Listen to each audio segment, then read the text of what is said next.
Let's talk about what makes you suffer.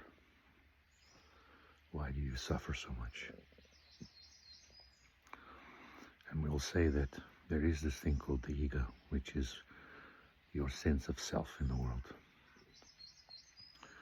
You feel that you're in a world that is separate from you, right?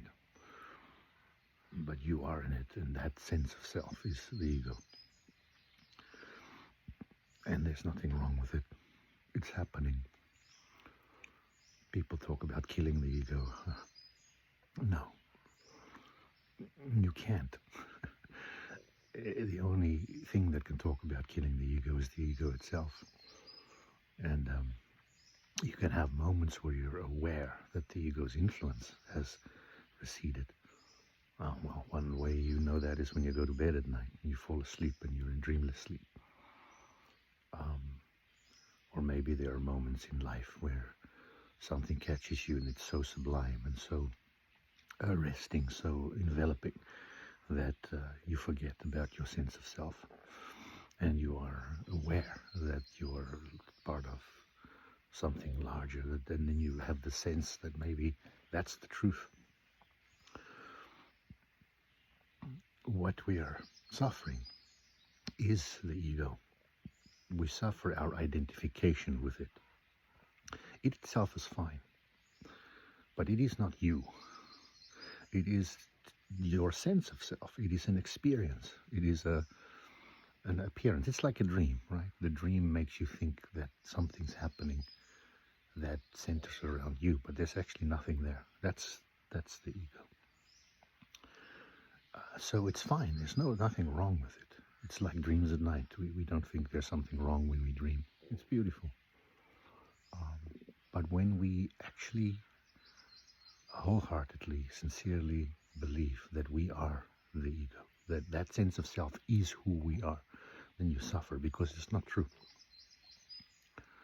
So this is where the teachers through the ages have offered the question.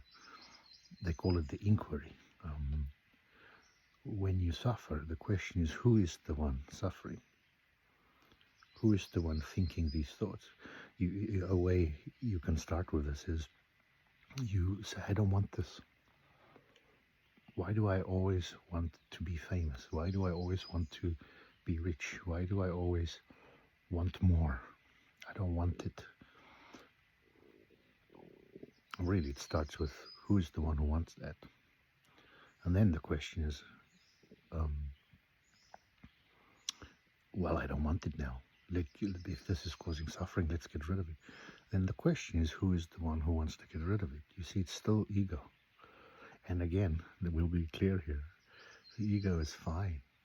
It's just doing its job. It's giving you a sense. It's locating you in the world. It's your GPS sensor in a way. It's telling you where you are in relation to everything else. It's a way of going through life. But that's all it is. It's not you.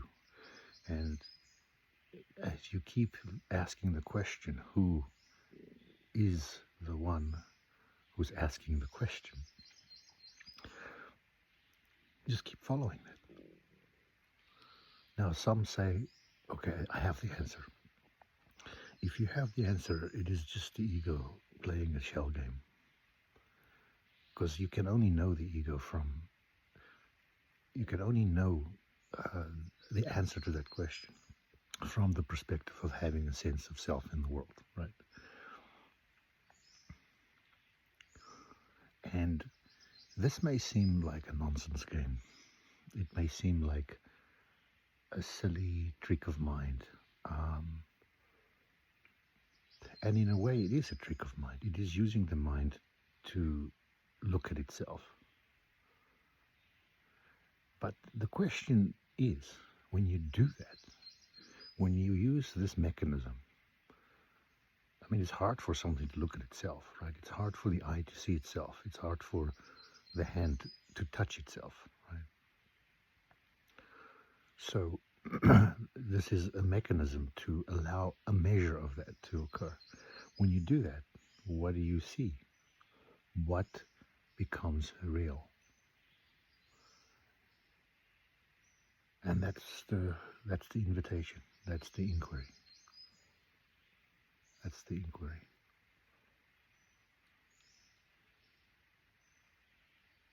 Who is the one suffering? Who is the one who does not want to suffer? Who is the one who says, I don't want it the way it is. I want it some other way. So we go.